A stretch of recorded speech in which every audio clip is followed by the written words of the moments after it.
உங்கள் வாழ்க்கை தேக்கமாக இருக்கிறதா? மனசுக்குள் ஒரு பாரம், ஒரு தயக்கம், ஒரு இனம் புரியாத பயம் இருக்கிறதா?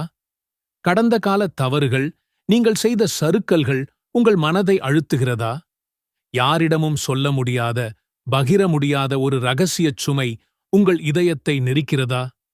அப்படியானால் இந்த 20 வினாடிகள் உங்களுக்கான வாழ்நாள் திருப்புமுனையாக அமையலாம். இங்கே இந்த வீடியோவில் வெறும் ஒரே ஒரு இஸ்திஃபார் தொழுகை, அதுவும் வெறும் 2 ரகத், உங்கள் விதியை மாற்றி அமைக்கும் சக்தி கொண்டது என்பதை இப்போது நீங்கள் உணரப் போகிறீர்கள். இது வெறும் சடங்கு அல்ல, உங்கள் வாழ்க்கையை மாற்றியமைக்கும் ஒரு சக்தி வாய்ந்த ஆன்மீக திறவுகோல். இஸ்திஃபார் என்றால் அல்லாஹ்விடம் மன்னிப்பு கேட்பது என்று பொதுவாக புரிந்து கொள்கிறோம். ஆனால் இது வெறும் வார்த்தை அல்ல, ஒரு மனப்பூர்வமான ஒப்புதல். நாம் தவறு செய்தோம் என்பதை ஒப்புக்கொண்டு அதை மன்னிக்கக் கோரும் பணிவான வேண்டுகோள். ஆனால் அதை ஒரு தொழுகையாக அமைத்தால் அதன் சக்தி இரட்டிப்பு. தொழுகை என்பது அல்லாஹ்வுடன் நேரடியாக பேசும் ஒரு வழி.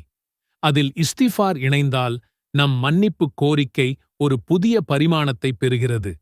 அது வெறும் வாய்மொழி பிரார்த்தனை அல்ல, உடல், மனம், ஆன்மா அனைத்தும் ஒன்றிணைந்து அல்லாஹ்விடம் சரணடையும் ஒரு செயல்.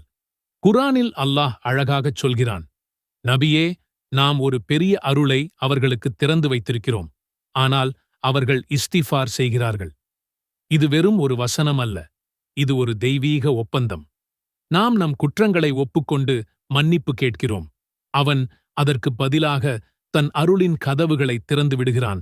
நம் வாழ்வாதாரம், உடல் நலம், மன அமைதி என எல்லாவற்றிலும் பரக்கத் கிடைக்கிறது. ஹதீஸ் இதை இன்னும் மென்மையாக, ஆனால் ஆழமாகச் சொல்கிறது. யார் தொழுகை முடிந்து 100 முறை இஸ்திஃபார் சொல்கிறாரோ அவருடைய தவறுகள் தூசி போல பறக்கும். 100 என்பது வெறும் ஒரு கணக்கு அல்ல, அது நம்முடைய நிய்யத்தை பொறுத்தது. நம்முடைய மனப்பூர்வமான எண்ணம், தூய்மையான நோக்கம்தான் முக்கியம். 2 ரகத் தொழுகையில் நாம் நிய்யத்தை உறுதியாக வைத்து பிறகு மனமுருக மன்னிப்பு கேட்டால் அது 100 முறையை மிஞ்சும். நம் இதயத்தின் ஆழத்திலிருந்து வரும் ஒரு உண்மையான இஸ்திஃபார் ஆயிரக்கணக்கான வாய்மொழி இஸ்திஃபாரை விடச் சக்தி வாய்ந்தது. இதன் பலன் என்ன? பாவ மன்னிப்பு, நம் ஆன்மா சுத்திகரிக்கப்படுகிறது. ரிஸ்க் அதிகரிப்பு, நம் வாழ்வாதாரத்தில் பரக்கத் ஏற்படுகிறது. எதிர்பாராத வழிகளில் செல்வமும் வாய்ப்புகளும் வருகின்றன.